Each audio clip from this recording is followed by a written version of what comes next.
محترم علماء کرام، دوسرے ممالک سے آئے ہوئے ہمارے بہت محترم مہمانان گرامی، معزز خواتین و حضرات، السلام علیکم۔ ہم درود بھیجتے ہیں نبی پاک صلی اللہ علیہ وآلہ وسلم پر، جو خاتم النبیین ہیں، رحمت للعالمین ہیں، اور وہ ہستی ہے جس کو اللہ تعالیٰ نے اپنا محبوب کہا ہے، جس سے اللہ تعالیٰ نے محبت کی ہے۔ اور آج ہم ربیع الاول کے مبارک مہینے میں یہاں جمع ہیں۔ عید میلاد النبی صلی اللہ علیہ وآلہ وسلم کی آمد ہے، اور جیسے مجھ سے پہلے ایک مقرر نے یہ فرمایا کہ میرے دادا بہت عاشق رسول صلی اللہ علیہ وآلہ وسلم تھے، تو میں یہ ضرور آپ سب کے ساتھ شیئر کرنا چاہتی ہوں کہ میں ہمارے گھر میں، ہمارے گھرانے میں، ہماری فیملی میں جو ربیع الاول کا مہینہ ہے اس کو بہت عزت اور احترام سے ایک جشن کی طرح منایا جاتا ہے، اور محفل نعت ہوتی ہے، آگے پیچھے بھی ہوتی ہے، لیکن اس مہینے میں زیادہ ہوتی ہے۔ ہمارے گھر کو بھی جو ہے وہ کمکموں سے، بتیوں سے سجایا جاتا ہے، اور سے دیکھتی آ رہی ہوں۔ مٹھائیاں تقسیم ہوتی ہیں، خوشیاں منائی جاتی ہیں۔ یہ وہ چیز ہے جس کو دیکھ کے میں بڑی ہوئی ہوں، اور اللہ تعالیٰ کا شکر ہے۔ ابھی کسی نے بالکل ٹھیک کہا کہ جو نعت رسول مقبول صلی اللہ علیہ وآلہ وسلم وہ کسی کم ظرف کے لیے نہیں ہے، اسی طرح جو عشق رسول صلی اللہ علیہ وآلہ وسلم ہے وہ بھی کسی کم ظرف اور بدبخت کے لیے نہیں ہے۔ اور اس کا جو آغاز ہے وہ قرآن اور سنت کی تعلیم سے پہلے ایک ماں کی گود سے ہوتا ہے۔ میں بہت سارے ایسے واقعات میرے ساتھ ہوئے ہیں۔ میری والدہ بہت عاشق رسول صلی اللہ علیہ وآلہ وسلم تھی۔ میرے دادا، جیسے میں نے ابھی بیان کیا، بزرگ سب۔ تو یہ چیز جو آپ کی باقاعدہ تعلیم شروع ہونے سے پہلے جو انسان اپنی ماں کی گود سے، گھر سے سیکھتا ہے، وہ انسان کی زندگی میں بھی کام آتی ہے، زندگی کے بعد بھی کام آتی ہے۔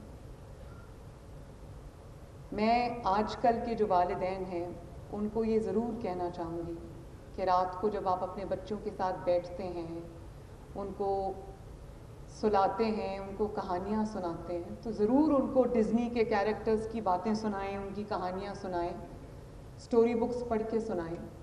لیکن نبی پاک صلی اللہ علیہ وسلم کی جو زندگی ہے، ان کی جو واقعات ہیں، وہ بھی بہت محبت سے آپ ان کو ایک کہانی کی طور پہ سنائیں، تاکہ بچوں کے خون میں وہ چیز شامل ہو جائے اور بچوں کی تربیت میں وہ چیز شامل ہو جائے۔ مجھے یاد ہے میرا بیٹا جنید، اس کا نام محمد جنید ہے، ایک ہی بیٹا ہے میرا، وہ بہت چھوٹا تھا۔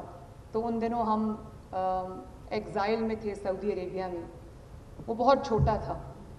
تو کوئی اس کو یہ کہتا تھا کہ تم ایسے ہاتھ باندھ کے ایسے کھڑے ہو، نماز ایسے پڑھتے ہیں، سختی سے کبھی بات کی جاتی تھی۔ تو اس نے مجھے ابھی کچھ سال پہلے اس نے مجھے کہا کہ ایک بار میں مسجد نبوی صلی اللہ علیہ وسلم جا رہا تھا نماز پڑھنے کے لیے، میں شاید 6 سال کا تھا یا 7 سال کا تھا۔ تو اس نے مجھے کہا کہ آپ نے مجھے ایک سرخ گلاب دیا، اور آپ نے کہا کہ روضہ مبارک کے سامنے رکھ دینا۔ تو کہتا ہے کہ وہ تمام سختیاں ایک طرف، اور وہ جو گلاب آپ نے میرے ہاتھ میں دیا تھا، وہ بات میری زندگی میں میرے ساتھ آج تک ہے۔ تو یہ بڑی ایک مبارک محفل ہے، اس میں شرکت بھی، اس کے بارے میں بات کرنا بھی ہر کسی کو نصیب نہیں ہوتا، محبت ہر کسی کو نصیب نہیں ہوتی۔ لیکن جس کے بارے میں اللہ تعالیٰ نے قرآن میں یہ کہہ دیا، میری بہت فیورٹ آیت ہے، وَرَفَعْنَا لَكَ ذِكْرَكَ، کہ اللہ اے نبی میں نے تمہارا ذکر بلند کر دیا، اور وہ اس وقت بھی بلند تھا، آج بھی بلند ہے اور ہمیشہ بلند رہے گا انشاءاللہ تعالی۔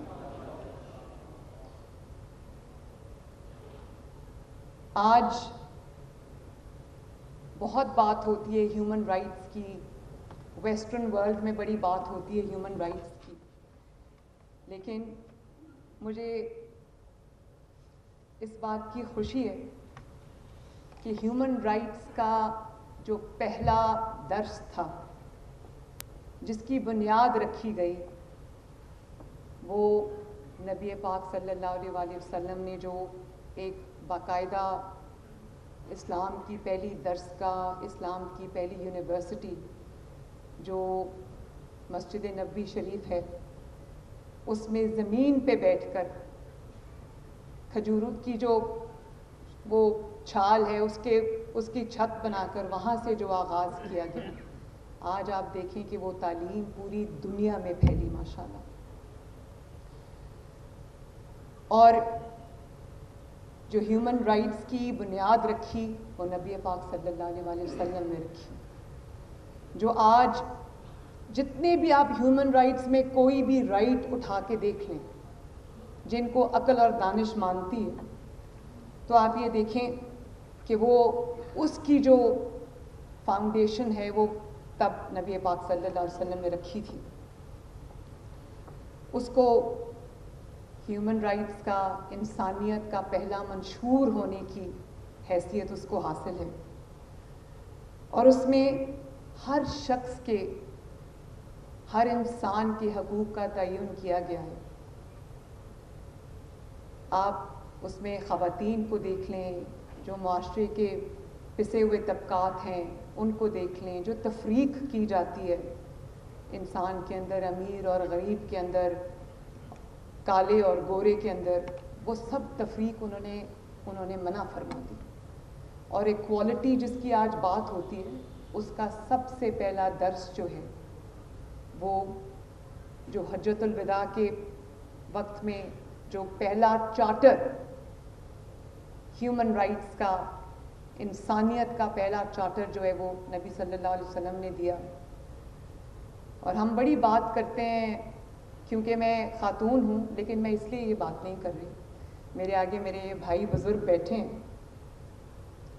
لیکن عورت کے حقوق کی بڑی بات ہوتی ہے تو میں اس لیے یہ بات یہاں کرنا چاہتی ہوں۔ عورت کو جو حق اسلام نے دیا ہے وہ شاید اس سے سیکھا تو بہت لوگوں نے ہوگا، لیکن شاید وہ کہیں اور نہیں، اور جتنا اس پہ زور دیا ہے، اور معذرت کے ساتھ یہ کوئی تنقید نہیں ہے، لیکن مسلمان معاشرے کے اندر، جس معاشرے میں ہم رہتے ہیں، آپ سب میرے ساتھ اگری کریں گے کیونکہ یہ حق ہے، سچ ہے، کوئی بھی آپ قرآن پڑھیں تو آپ کو پتہ چلتا ہے، آپ حدیث پڑھیں تو آپ کو پتہ چلتا ہے کہ جو حقوق اللہ تعالیٰ نے ایک عورت کو دیے ہیں وہ شاید اور کہیں نظر نہیں آتے۔ اور آج میں وہ کچھ باتیں ایسی کروں گی جو کبھی منظر عام پہ کم آتی ہیں، زیادہ آنی چاہیے۔ شوہروں کے حقوق کی بات ہوتی ہے، بیویوں کے حقوق جو اللہ تعالیٰ نے ڈیفائن کر دی، حدیث میں آتا ہے کہ تم سب میں سے بہترین شخص وہ ہے جو اپنی بیوی کے لیے اچھا ہے۔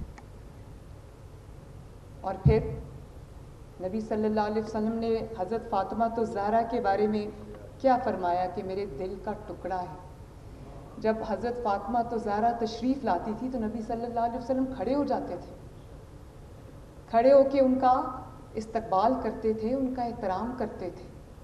تو بیٹیوں کی جو عزت اور احترام کا درس ہمیں وہاں سے ملا ہے، ہمیں اپنے آپ سے پوچھنا چاہیے کہ کیا ہم اس کو اپنی زندگیوں میں امپلیمنٹ کرتے ہیں؟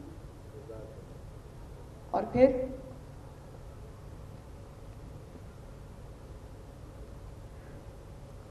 یہ بھی ایک بہت ضروری بات ہے جو ہمارے معاشرے میں اس وقت اس کی بہت ضرورت ہے۔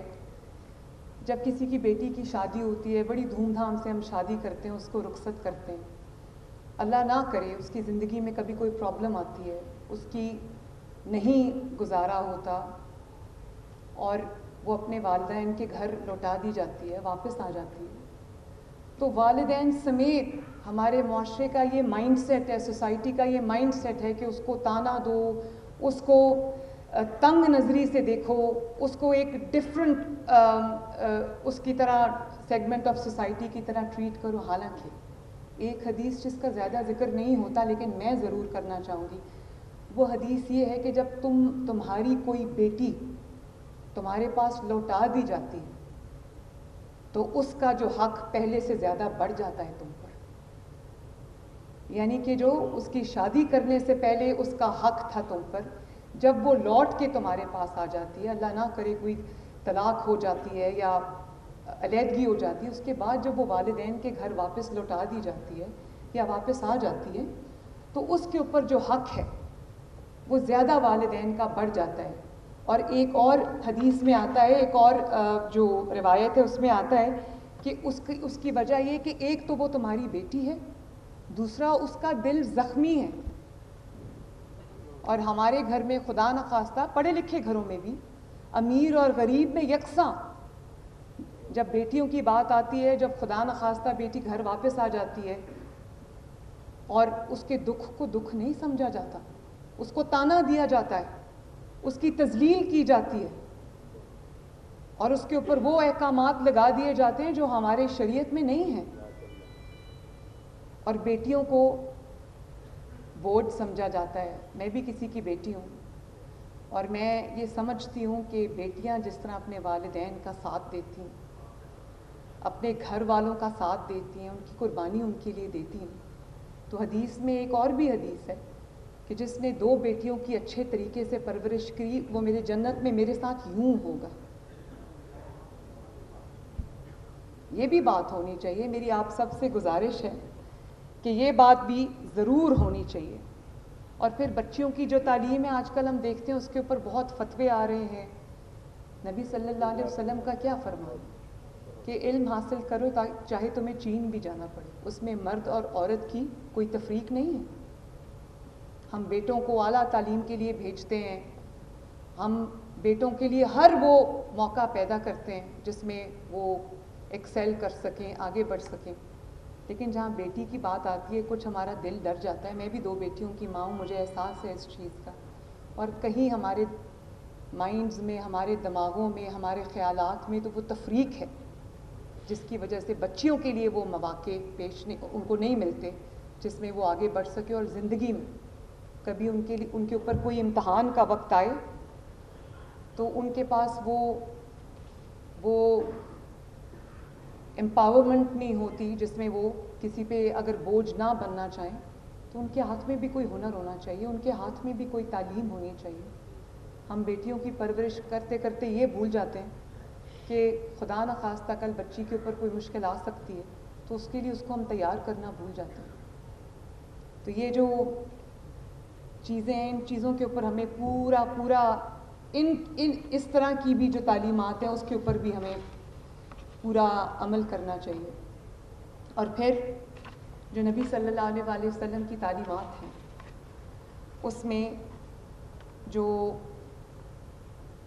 کوئی طبقہ ایسا نہیں ہے, کوئی سیگمنٹ آف سوسائٹی ایسا نہیں ہے جس کے لیے پورا ایک وے آف لائف, ایک چارٹر آف لائف, ایک طریقہ جو ہے وہ نہ واضح کر دیا گیا ہو.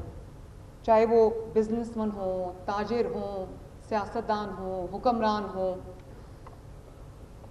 چاہے وہ کوئی بھی ہو, مائنورٹیز ہوں.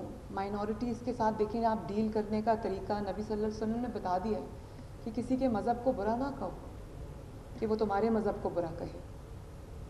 ہمارے ملک میں اقلیتیں محفوظ نہیں ہیں آج بھی, تو کیا ہم نبی پاک صلی اللہ علیہ وسلم کی سنت پہ عمل کرتے ہیں؟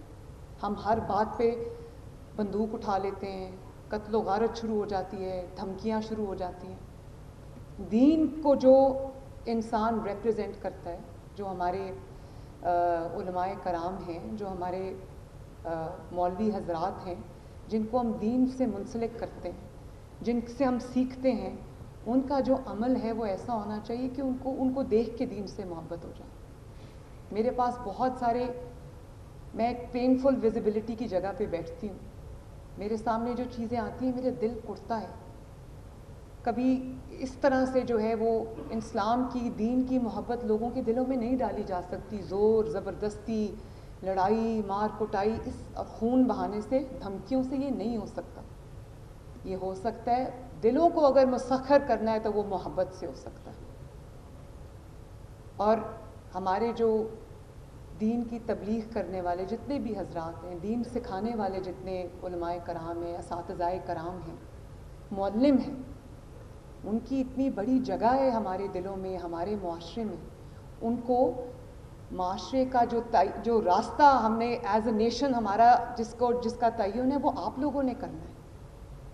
تو میرے پاس جب وہ تصاویر آتی ہیں, جب کسی مدرسے میں کسی معلم نے, کسی قاری صاحب نے, کسی قرآن پڑھانے والے نے, کسی حفظ کرانے والے نے جب بری طرح کسی چھوٹے بچے کو مارا ہوتا ہے. ابھی کل میرے پاس کچھ تصاویر تھیں, میں ان کو دیکھ نہیں سکی.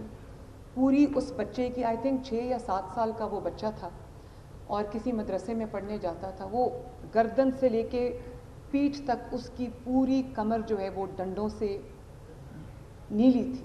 تو یہ ہم جب وہ اپنے گھر واپس جائے گا, محلے میں واپس جائے گا, تو وہ کیا اپنے دماغ میں اس چیز کا امیج لے کے جائے گا. بچوں کو اگر دین کی طرف راغب کرنا ہے, قرآن اور سنت کی محبت ان کے دل میں پیدا کرنی ہے, تو وہ مار سے نہیں ہو سکتی, وہ پیار سے ہو سکتی. تو یہ کچھ آج ہم سب دعویٰ کرتے ہیں حب رسول صلی اللہ علیہ وآلہ وسلم کا, لیکن ہر کوئی اگر اپنے اندر جھانک کے دیکھے تو اس کو پتہ چلے گا کہ یہ زیادہ تر صرف دعویٰ ہے. جب عملی نمونہ اس کا پیش کرنے کی, جہاں پہ زندگی میں اس کو اپلائی کرنے کی, یہ صرف دعوے کرنے کے لیے نہیں ہے. جیسے میں نے کہا کہ یہ ایک وے آف لائف ہے.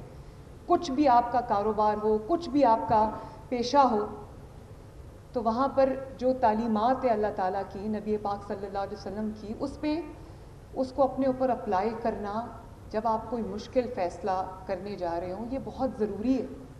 میں جہاں پر بیٹھتی ہوں, حکمرانی جو ہے وہ ایک عیش اور عشرت نہیں ہے.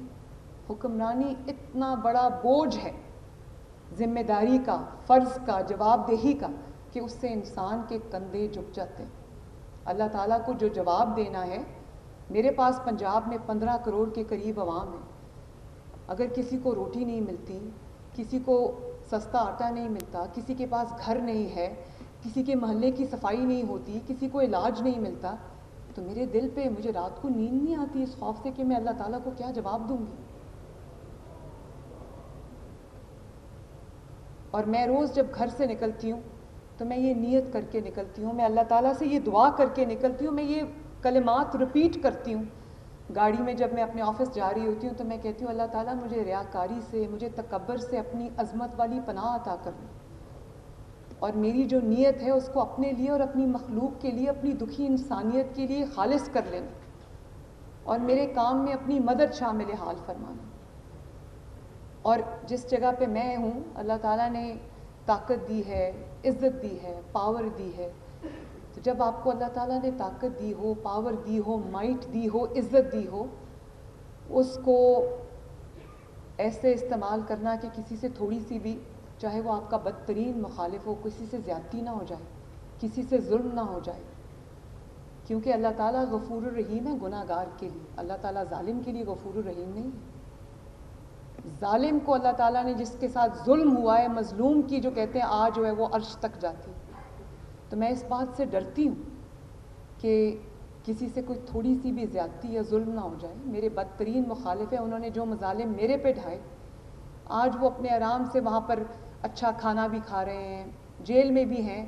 تو مجھے لوگ پوچھتے ہیں کہ آپ کو تو یہ چیز نہیں تھی میسر جب آپ جیل میں تھیں, تو ان کو میسر ہے, تو آپ لوگ اس کو روکتے کیوں نہیں ہیں. میں کہتی ہوں کہ اگر زیادتی ہو جائے کسی سے, مطلب اگر وہ اچھا کھانا کھا رہا ہے, یا اس کو کولر ملا ہوا ہے, یا اس کو اچھی کوئی وہاں پر فیسلٹیز ملی ہوئی ہیں, وہ ٹھیک ہے, میری طرف سے کوئی ظلم یا زیادتی نہ ہو. ہاں, لیکن مجھے یہ کہا جاتا ہے کہ آپ خود خاتون ہیں اور خواتین اس وقت جیل میں ہیں, الزام لگائے گئے. آپ کو پتہ ہے بہتان کی کیا سزا ہے؟ آپ جانتے ہیں, مجھے آپ کو بتانے کی ضرورت نہیں, میں کم علم ہوں, آپ لوگوں کے پاس علم ہے کہ بہتان, جھوٹ, ایک انسان پوری زندگی لگا کے اپنی عزت بناتا ہے, محنت کرتا ہے, اور ایک چھوٹا سا کلمہ جو انسان دشمنی میں, مخالفت میں, سیاسی مخالفت میں کسی کو کہہ دے, اس کی تو پوری زندگی کی کمائی بیکار ہو جاتی ہے. تو جو میرے پہ الزام لگے, وہ لوگ آج ہمیں کہتے ہیں کہ مکافات عمل ہوتا ہے, جو آج ہم دیکھ رہے ہیں نا وہ مکافات عمل ہی ہے. اور جو خواتین آج جیلوں میں ہیں, میں جو بے گناہ ہیں ان کی بات نہیں کرتی, لیکن جب اسلام میں کسی کے اوپر جو بہتان ہے یا الزام ہے, جہاں اس کی سزا رکھی گئی ہے, تو اگر کسی نے گناہ کیا ہے اس کی بھی سزا, گناہ گار کی بھی سزا ہے. اور صرف اس لیے کہ کوئی ایک عورت ہے اس کو آپ سیاسی شکل دے دیں اور کہیں جس نے اپنے ملک پر حملہ کیا, جس نے قانون توڑا, جس کو پوری دنیا نے قانون توڑتے ہوئے دیکھا, اس کے لیے میرے پاس کوئی رحم نہیں ہے. وہ اللہ تعالیٰ کا معاملہ ہے, وہ اپنا قانون, اپنا راستہ لے گا. لیکن اس بات سے مجھے ڈر لگتا ہے کہ کسی سے میرے ہاتھ سے کسی سے کوئی زیادتی نہ ہو جائے. اور پھر میں یہ بھی کہنا چاہوں گی کہ پورا دن میرا گزرتا ہے کہ اس جگہ کی صفائی نہیں ہوئی, اس شہر میں یہ گند پڑا ہے, بار بار ہم صفائی کراتے ہیں, اس کے لیے ہم پورا نظام بنا رہے ہیں, لیکن ہم بڑے آرام سے حکومت کو یہ الزام دیتے ہیں کہ صفائی نہیں ہوئی. صفائی میری ذمہ داری ہے, آپ کے گھروں کی صفائی, محلوں کی صفائی, سڑکوں کی صفائی, پورے شہروں کی صفائی, یہ میری ذمہ داری ہے. لیکن کیا ہم بطور عوام جو ہیں, کیا ہم اپنی ذمہ داری پوری کرتے ہیں؟ اپنا گھر صاف کر کے پورا کوڑا اٹھا کے گلی میں پھینک دینا, یہ تو یہ تو اچھی بات نہیں ہے. جبکہ ہمارا دین کہتا ہے کہ صفائی نصف ایمان ہے, آدھا ایمان ہے صفائی. اپنا گھر صاف کر کے کسی کے گھر کے آگے کوڑا رکھ دینا, یا جو کمیونل جگہیں ہیں, جو سڑکیں ہیں, جو محلے ہیں, ان میں یا پارکس میں کوڑا پھینک دینا جہاں سے تعفن اٹھتا ہے, بدبو اٹھتی ہے, بیماریاں نکلتی ہیں, یہ بھی تو اچھی بات نہیں ہے. ہم بار بار صفائی بھی کراتے ہیں, لیکن بار بار وہیں پر جب میں دیکھتی ہوں کہ کوڑا پڑا ہوا ہے تو مجھے تکلیف ہوتی ہے دیکھ کے. اسی طرح میں خود آپ کو بتا رہی ہوں کہ جتنی کرپشن ہے ہمارے معاشرے میں, اس سے بھی دل کو تکلیف ہوتی ہے. خصوصاً جو حکومتی معاملات ہیں, جتنے بھی ہمارے حکومتی عہدیدار ہیں, چاہے وہ چھوٹے لیول کا ہو. ابھی میں صبح احکامات دے کر آئی ہوں اسٹرکٹ ایکشن کے کہ گرفتار کریں. آپ جانتے ہیں کہ جو غریب لوگوں کی, مریضوں کی انسولین ہے, کروڑوں روپے کی انسولین اٹھا کے جو ہے وہ بیچتی, تو وہ انسولین کے بغیر ایک ڈائبٹیز کا مریض, شوگر کا, ذیابیطس کا جو مریض ہے, اس کو اگر زیادہ دیر انسولین نہ لگے, اس کو بہت زیادہ جو ہے اس کی صحت کو خطرہ ہو سکتا ہے. ان کی انسولین ہم اٹھا کے بیچ رہے ہیں. ان کو میں نے کہا ان کو پکڑے اور ان کو جیل میں ڈالیں. تو یہ چیزیں یہ صرف حکومت کی سطح پہ نہیں ہے, یہ ہمارے معاشرے میں. کسی کا حق مارتے ہوئے ہم 2 دفعہ سوچتے نہیں. قانون ہمیں تب تک اچھا لگتا ہے جب وہ دوسرے کے اوپر اپلائی ہو, خود کے اوپر اپلائی ہو تو وہ قانون ہمیں اچھا نہیں. اشارہ توڑتے ہیں, ٹریفک قوانین کی خلاف ورزی کرتے ہیں اور پھر کہتے ہیں ٹریفک ٹھیک نہیں ہے. وہ بھی ہم کوشش کر رہے ہیں کہ ٹریفک جو ہے وہ ٹھیک کریں, لوگوں کے لیے آسانی پیدا کریں. اللہ تعالیٰ کہتا ہے لوگوں کے لیے آسانی پیدا کرو. اور کوئی بھی آپ مارکیٹ میں چلے جائیں, کسی بھی بازار میں چلے جائیں, آپ یقین کریں مجھے یہ دیکھ کے خوف آتا ہے کہ 80% سے زیادہ جو ہے وہ ناجائز تجاوزات ہیں, جس کی وجہ سے لوگوں کی سڑکیں تنگ ہوئی ہوئی ہیں, جس کی وجہ سے لوگوں کے راستے تنگ ہوئے ہوئے ہیں, جس کی وجہ سے لوگوں کی گزرگاہیں تنگ ہوئی ہیں. تو جب تک ہم اپنے دین کی جو تعلیمات ہیں, احکامات ہیں, ان کو اپنی زندگیوں میں اپلائی نہیں کریں گے, اپنی زندگیوں میں ان کا اثر ہمیں نظر نہیں آئے گا, تب تک وہ صرف دعوے ہیں, باتیں ہیں. اللہ کرے کہ میں اپنے آپ کو اس میں شامل کر کے کہتی ہوں کہ اللہ تعالیٰ کرے ہم جو دعویٰ کرتے ہیں اس کو ہم عملی شکل بھی دیں, اور ہم بطور قوم, بطور امت اپنا احتساب کریں کہ کیا ہم ان تعلیمات پر عمل کر رہے ہیں جن کا ہم بہت ادب سے محبت سے دعویٰ کرتے ہیں، نام لیتے ہیں. اللہ تعالیٰ ہمیں انٹروسپیکشن کی، اپنے اندر جھانکنے کی، اپنی اصلاح کی توفیق عطا فرمائے. اللہ تعالیٰ آپ سب کو سلامت رکھے. اللہ تعالیٰ ملک پاکستان کو سلامت رکھے، اور اللہ تعالیٰ ہمیں ترقی، امن اور خوشحالی نصیب فرمائے.